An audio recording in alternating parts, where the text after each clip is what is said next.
एनसेल प्रकरणबारे कुट्याउँदा देशको अवस्था असहज बन्छ। प्रधानमन्त्री दाहाल ग्यासमा बढी मूल्य लिँदै उपभोक्ता ठग्दै डिस्ट्रिब्युटर। साउदीमा मदिरा उत्पादन तथा ओसार पोसार अभियोगमा 296 जना नेपाली जेलमा। मन्त्री फेरेर भए पनि जनताका कामलाई गति दिन्छु प्रधानमन्त्री दाहाल। काम अझै बाँकी हुँदा 3 महिना धकेलियो। धरहरा चढ्न पाउने समय। श्रीलङ्कामा 6 दिनमै पक्राउ परे 10,000 बढी अपराधी। चितवनमा गैडाले हान्दा महिला घाइते। अर्को जंगलमा वृद्धको कंकाल भेटियो। राजीनामा माग्दै नेभी संघले मन्त्री किराँतीको पुतला जलायो। नियमनकारी निकाय कब्जा गरेर नीतिगत रूपमा चरम भ्रष्टाचार भइरहेको छ। डाक्टर सोडिम वाग्लेको भनाई। मासिक 50 किलोमिटर दौडिने कर्मचारीलाई बोनस दिने घोषणा। एउटा मानिसको लागि सबैभन्दा रुचिको विषय अर्को मानिस हो। राजेश हमालको भनाई। पुस 10 मा प्रधानमन्त्रीले राष्ट्रका नाममा सम्बोधन गर्ने। अर्थतन्त्रका अधिकांश सूचकाङ्कहरू सकारात्मक बनेका छन्। प्रधानमन्त्री प्रचण्ड। प्रधानमन्त्रीलाई काङ्ग्रेस महामन्त्री थापाको आग्रह। काम गरेर देखाउनुहोस्। राजमहलबाट फिल्ममा डेब्यू गर्दै चर्चित टिकटकर मिस पबी। मन्त्री फेर्ने तयारीमा रहेका प्रधानमन्त्री प्रचण्डलाई देउबा मनाउन गाह्रो। विश्वविद्यालय डिप्रेसन र रोगको खानी भएको छ। चन्द्र भण्डारी। संसद सचिवालयले गर्यो राष्ट्रिय झण्डाको बेइज्जती। विद्यालयमा जीआई नराख्न काठमाडौँ महानगरको निर्देशन। गाजा युद्धमा प्रभाव। रेड सी जान मानेनन् व्यापारिक जहाज। तेलको मूल्य बढ्ने त्रास लगायतका आज दिनभरका केही महत्त्वपूर्ण ब्रेकिङ न्युजको साथमा हामी उपस्थित भएका छौँ। दर्शकवृन्द नमस्कार अनि हार्दिक स्वागत छ। तपाईहरू यति बेला इन्फो खबर मिडियाको न्युज अपडेट हेर्दै हुनुहुन्छ।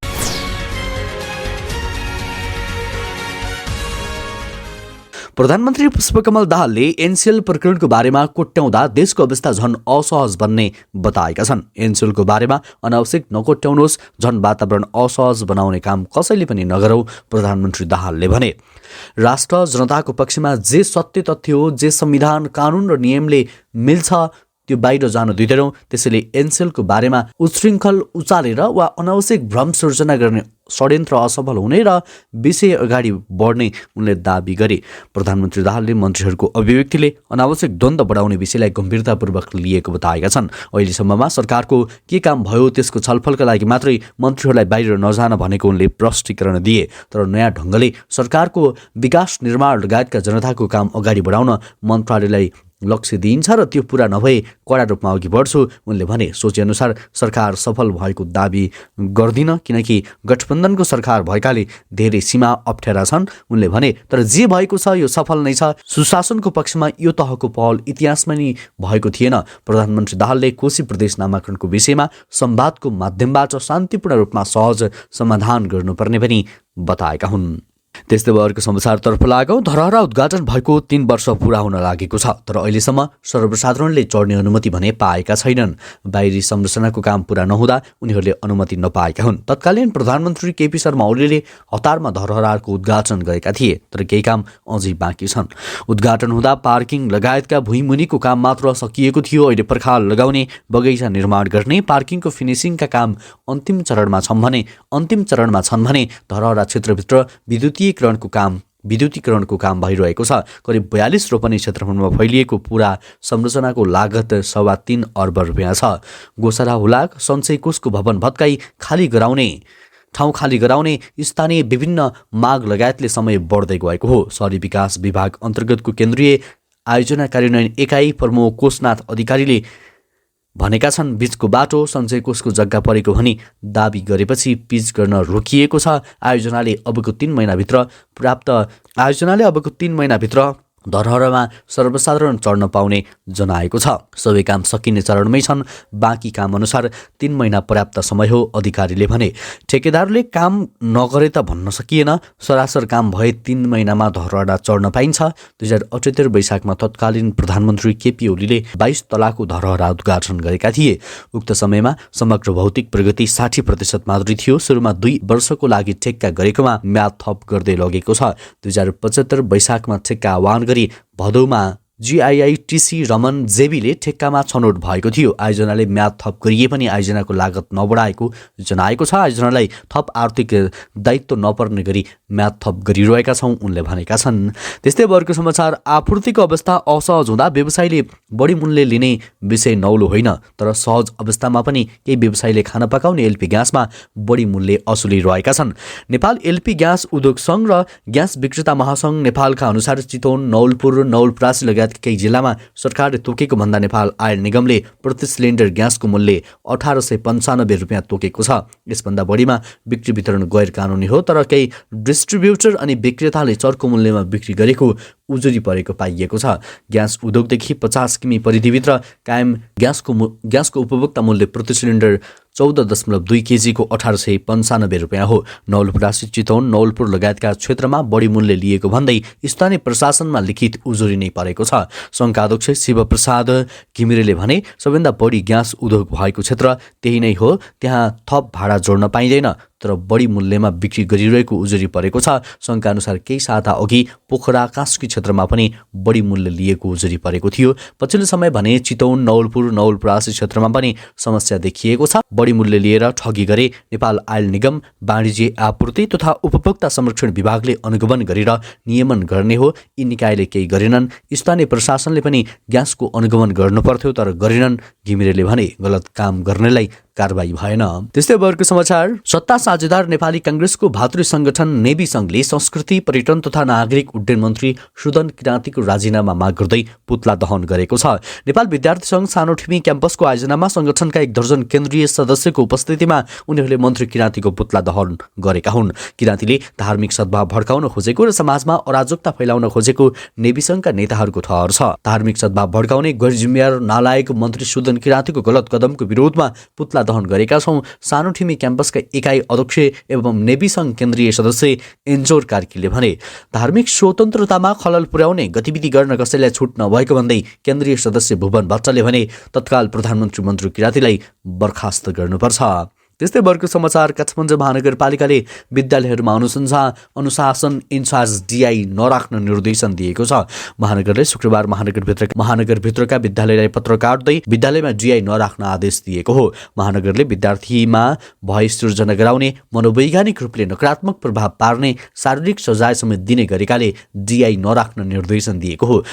त्यस्तो व्यक्तिले विद्यार्थीमा भय सृजना गराउने, मनोवैज्ञानिक रूपले नकारात्मक प्रभाव पार्ने, शारीरिक सजाय समेत दिने गरेको विषयमा गुनासो प्राप्त भएकाले विद्यार्थी मैत्री सिकाइ वातावरण सृजना गर्न विद्यालयमा अनुशासन इन्चार्ज राख्ने व्यवस्था नगराउन हुन सम्बन्धित सबैलाई सूचित गरिन्छ, महानगरले भनेको छ।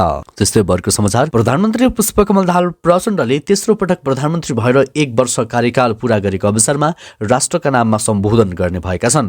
जनतासँग माओवादी विशेष रूपान्तरण अभियान अन्तर्गत मोरङको मिक्लाजुङ गाउँपालिकामा शुक्रबार आयोजित जनसभालाई शुक्रबार सम्बोधन गर्दै प्रधानमन्त्रीले पुस 10 गते राष्ट्रका नाममा सम्बोधन गर्ने बताएका हुन्। मैले तेस्रो पटक प्रधानमन्त्रीको जिम्मेवारी लिएको पुस 10 गते 1 वर्ष पुरा हुँदैछ।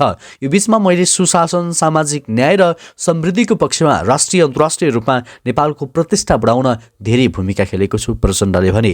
यो 1 वर्ष पुगेको दिन म नेपाल राष्ट्र, नेपाली जनताको नाममा एउटा ठूलो सम्बोधन गर्दैछु। उनले त्यो सम्बोधनमा सबै कुरा उल्लेख हुनेछन् भन्दै अर्को वर्ष आफ्नो नेतृत्वको सरकारले नयाँ ढङ्गले काम सुरु गर्ने पनि बताएका छन्। त्यस्तै यता अर्को प्रसङ्ग, महानायक राजेश हमालले एउटा मानिसको लागि सबैभन्दा रुचिको विषय अर्को मानिस भएको बताएका छन्। काठमाडौँमा आयोजित एक कार्यक्रमलाई सम्बोधन गर्दै उनले यस्तो बताएका हुन्।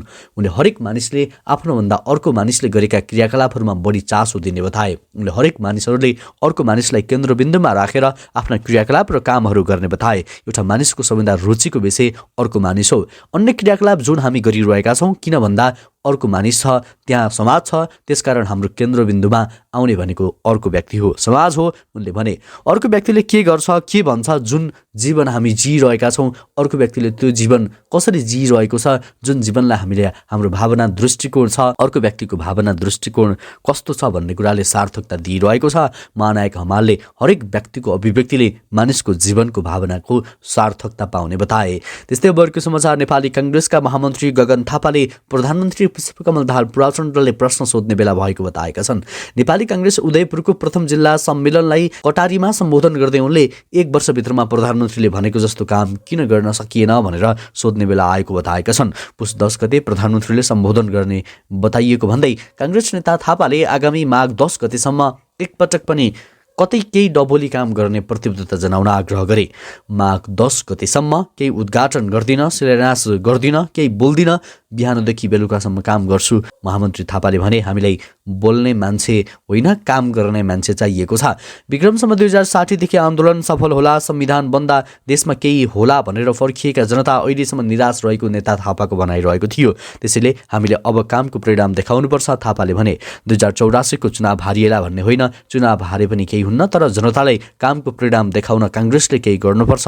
भ्रष्टाचारको अन्त्य र सुशासन कायम गर्ने कांग्रेसको दायित्व रहेको उनले बताए। त्यस्तै वर्ग समाचार। राष्ट्रिय स्वतन्त्र पार्टी रासपाका उपसभापति तथा सांसद डाक्टर सोडिम वाग्लेले नियमनकारी निकाय कब्जा गरी नीतिगत रूपमा चरम भ्रष्टाचार भइरहेको दावी गरेका छन्। शुक्रबार वैदेशिक सहयोगको प्रभावकारिता आधारित डाक्टर दिल्लीराज खनालद्वारा लिखित पुस्तक विमोचन कार्यक्रममा बोल्दै सांसद वाग्लेले यस्तो बताएका हुन्। उनले देशमा नीतिगत सेटिङका आधारमा नियुक्ति समेत किनबेच हुने गरेको बताए। उनले यस्तो देशमा वैदेशिक सहायता दिने देशहरूले वित्तीय पारदर्शितामा बाँध्नुपर्छ भन्ने विषयको पक्षधर रहेको बताए। उनले वैदेशिक सहायता निकायहरूले वित्त शर्त, वित्त अनुशासन र पारदर्शितामा नबाँधे अझ बढी भ्रष्टाचार बढ्ने बताए। उनले अहिले कागज मिलाएर अरबौंको भ्रष्टाचार गर्ने काम भइरहेको बताए। उनले ठेकेदार, नेता र कर्मचारीको मिलेमत्वबाट नियुक्ति, किनबेच, नीतिगत कब्जा र पूर्वाधार निर्माणमा समेत भ्रष्टाचार भइरहेको बताए। उनले भने, देशै भत्ताभङ्ग भएको बेलामा एनलाइटन्ड कन्जिसाइलिटीको पक्षधर हो। केहीले त बाँधिदिनु पर्यो, केहीले नज गर्नु पर्यो, नभए यहाँ हरेक नियुक्तिदेखि बेचबिखन हुने। नीतिगत सेटिङको हिसाबले नियमावली चैतमा 12औं संशोधन गर्नुहुन्छ। कागज मिलाएर अरबौंको भ्रष्टाचार गर्ने देशमा ठेक्का पट्टाको कुरै नगरौँ। सबैतिरबाट भ्रष्टाचार, पार्टीहरूको आर्थिक पाटो कमसल पूर्वाधारबाट हुन्छ। ठेकेदार, नेता र कर्मचारीको मिलेमत्वबाट नियुक्ति, किनबेच, नीतिगत कब्जा, संवैधानिक निकाय कब्जा गरेर नीतिगत रूपमा नै चरम भ्रष्टाचारको युगमा गएका छौँ।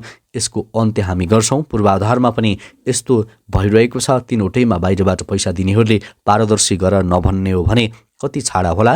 निरपेक्ष रूपमा अरू केही जान्दैनन्, हामी नै जानकार हौँ। 70 को दशकमा आएर होला, तर अहिले हामी संवाद गर्न सक्छौँ। तिम्रो कुरा मान्ने छैन भनेर निकाल्न सक्ने हैसियत छ, तर जहाँ जहाँ चाहन्छ त्यहाँ वित्त शर्त आवश्यक छ, उनले भनेका छन्। त्यस्तै ग्राहकको रोजाइ अनुसार बालिकाहरू उपलब्ध गराई यौनजन्य कार्यमा लगाउने गरेको अभियोगमा प्रहरीले 1 जनालाई पक्राउ गरेको छ। पक्राउ पर्नेमा टोखा नगरपालिका 9 नयाँ बस पार्क बस्ने नुवाकोट ताँदी गाउँपालिका 6 घर भएका 24 वर्षीय सुमन तामाङ रहेका छन्। उनलाई बुधबार प्रहरीले पक्राउ गरेको छ। नयाँ बस पार्कबाट रहेका विभिन्न होटल तथा गेस्ट हाउसहरूमा बालिकाहरूलाई विभिन्न प्रलोभनमा पारी वेश्यावृत्ति तथा यौनजन्य कार्यमा लगाउने गरेको सूचनाको आधारमा मानव बेचबिखन अनुसन्धान ब्युरो बोबरमहलबाट प्रहरी टोली खटिएको थियो। टोलीले वेश्यावृत्ति तथा यौनजन्य कार्यमा लगाइएका 4 जना बालिकालाई उद्धार गरी उक्त कार्यमा संलग्न सुमनलाई पक्राउ गरेको हो। सुमनले आर्थिक अवस्था कमजोर भएका बालिकालाई फकाएर होटल, गेस्ट हाउसमा वेटर तथा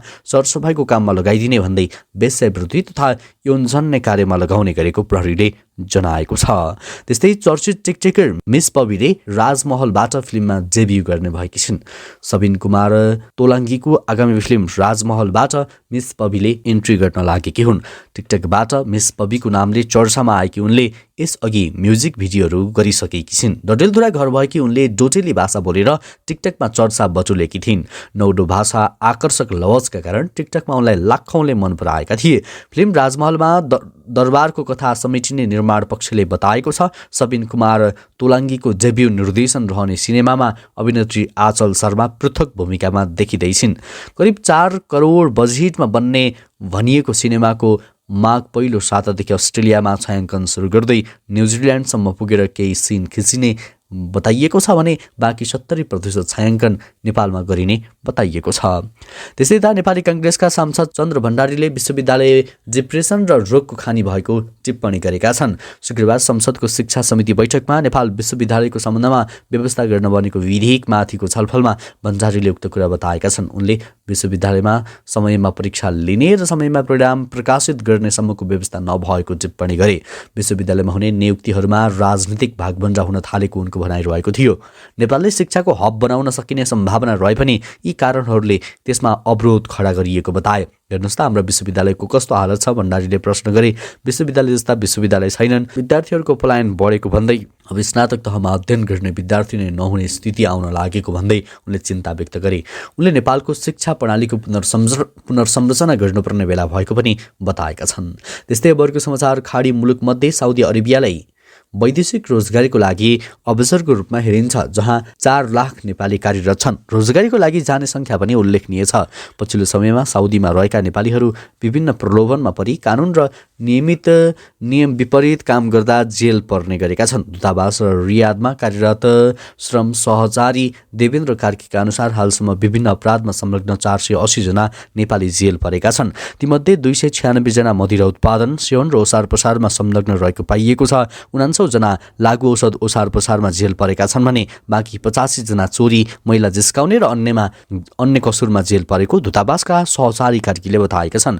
वैदेशिक रोजगारीका क्रममा साउदी अरेबिया पुगेका नेपालीहरू कार्यरत कम्पनी छाडेर भाग्ने सङ्ख्या पनि दैनिक रूपमा बढिरहेको पाइएको छ। हालै श्रम सम्झौताभन्दा बढी लोभ गर्ने र जसरी पनि पैसा कमाउन कानुन विपरीत काम गर्नेहरू समस्यामा परेपछि कम्पनी छाडेर भाग्ने गरेका हुन्। नेपाली दूतावासका अनुसार हालसम्म कम्पनी छाडेर भाग्नेको सङ्ख्या 12,000 बढिरहेको छ। साउदी अरेबिया पठाउने नेपाली कामदारको कार्यरत कम्पनी तोकिएको काम तथा समयमा तलब सेवा सुविधाको उपलब्ध नगराई नेपालीहरूलाई अल्पत्र पार्ने 20 मेन पावरको कारबाहीमा दूतावासले रोक लगाएको छ। त्यस्तै त अर्को प्रसङ्ग, प्रधानमन्त्री पुष्पकमल दाहालले मन्त्री फेरेर भए पनि जनताको सेवाका कामलाई गति दिने बताएका छन्। अब नयाँ प्रक्रियाबाट विकास निर्माणलाई अगाडि बढाउने र जनताका सेवाका काम गरिने उनले बताएका हुन्। जनतासँग माओवादी विशेष रूपान्तरण अभियान अन्तर्गत मोरङको मिक्लाजुङ गाउँपालिका 5 मा शुक्रबार आयोजित आमसभालाई सम्बोधन गर्दै दाहालले नयाँ ढङ्गले कामलाई गति दिने प्रतिबद्धता जनाएका हुन्। मैले तेस्रो पटक प्रधानमन्त्रीको जिम्मेवारी सम्हालेको पुस 10 गते 1 वर्ष पुरा हुन्छ। त्यो दिन राष्ट्र र जनताका नाममा ठुलो सम्बोधन गर्दैछु उनले भने। अर्को वर्ष अर्थात् पुस 11 गतेबाट जनताका सेवाका कामहरू नयाँ ढङ्गले अगाडि बढाएर लैजाने प्रतिबद्धता व्यक्त गर्छु। पुरा नभएका कामलाई फेरि मन्त्री फेरेर भए पनि गति दिइनेछ।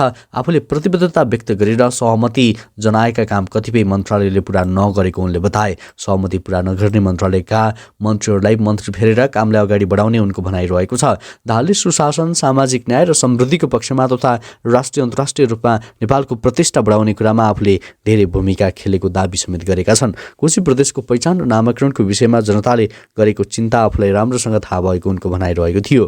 सबैको पहिचान, अधिकारको लडाईँ लड्नुपर्छ भनेर नेतृत्व गर्ने पार्टी एवं त्यसको नेताको हैसियतले यहाँका जनताको चिन्ता र चासोलाई सबै दलसँग एवं आन्दोलनरत पक्षसँग संवाद गरेर सकारात्मक ढङ्गले समाधान गर्न मेरो पहल रहन्छ, दाहालले भनेका छन्। त्यस्तै त श्रीलङ्कामा 6 दिनमा 10,000 भन्दा बढी अपराधी पक्राउ परेका छन्। श्रीलङ्काको प्रहरीले हालै सुरु गरेको विशेष कारबाहीका क्रममा लागु औषध सम्बन्धी अपराध र अन्य विभिन्न आपराधिक गतिविधिमा संलग्न 10,000 भन्दा बढी व्यक्तिहरूलाई पक्राउ गरिएको छ। लागु औषध ओसार पसार तथा सङ्गठित अपराध गतिविधि नियन्त्रण गर्न डिसेम्बर 27 गतिबाट सुरु गरिएको विशेष अभियानमा उनीहरू पक्राउ परेको प्रहरीले जनाएको छ। प्रहरीका अनुसार पक्राउ परेका 10,456 जनामध्ये 517 जनालाई थप अनुसन्धानका लागि हिरासतमा राखिएको समेत जानकारी गराएको छ। प्रहरीले हेरोइन सहित अन्य लागु औषध कारोबार अपराधमा प्रयोग गरिएका सवारी साधन समेत बरामद गरेको छ। यसैबीच श्रीलङ्काका सार्वजनिक सुरक्षा मन्त्री तिरोन एलेसले सरकारले जस्तोसुकै कठिन परिस्थितिमा पनि अवैध गतिविधिका विरुद्ध कारबाही जारी राख्ने बताए। त्यस्तै त चीनको एउटा कम्पनीले वर्षको अन्त्यमा कर्मचारीहरूलाई बोनस बाँड्ने एउटा कार्यक्रमलाई व्यायामको प्रबन्धन गर्ने गरी तयार पारिएको योजनाले विस्थापित गरेको छ। दैनिक रूपमा व्यायाम गर्ने कर्मचारीहरूलाई कम्पनीले वित्तीय पुरस्कार दिने भएको छ। कागज बनाउने कम्पनी काङतोङको पेपरको नाम हालै मात्र अन्तर्राष्ट्रिय सञ्चार माध्यममा छाएको थियो। कम्पनीले परम्परागत दर्शनको आधारमा कर्मचारीलाई बोनस बाँड्ने योजनालाई त्यागेर खेलकुद प्रदर्शनमा आधारित भएर बोनस दिने घोषणा गरेको छ। कम्पनीमा सबैजना कार्यरत छन्। कर्मचारीहरूमा स्वस्थ जीवनशैली प्रबन्धन गर्न कम्पनी व्यवस्थापनले कर्मचारीलाई दैनिक व्यायामका आधारमा बोनस दिने निर्णय गरेका हुन्। महिनामा 50 केजी दौडिने कर्मचारीले मासिक बोनस पुरै पाउनेछन्। त्यस्तै अर्को प्रसङ्ग, अक्टोबर 7 यता जारी हमास र इजरायलको युद्धले विश्वमा तेलसँगै खाद्य र अन्य सामग्रीको मूल्य बढ्ने खतरा बढेको छ। इजरायली कारबाहीले गाजा स्ट्रिपमा 20,000 भन्दा बढी प्यालेस्टाइनीको ज्यान गएको बताएको छ। हमासको आक्रमणले 1200 बढी इजरायली मारिएका छन्। हमास आफैले यति बेला युद्धविराम हुनुपर्ने बताइरहेको छ, तर इजरायलले आक्रमण रोक्न मानेको छैन।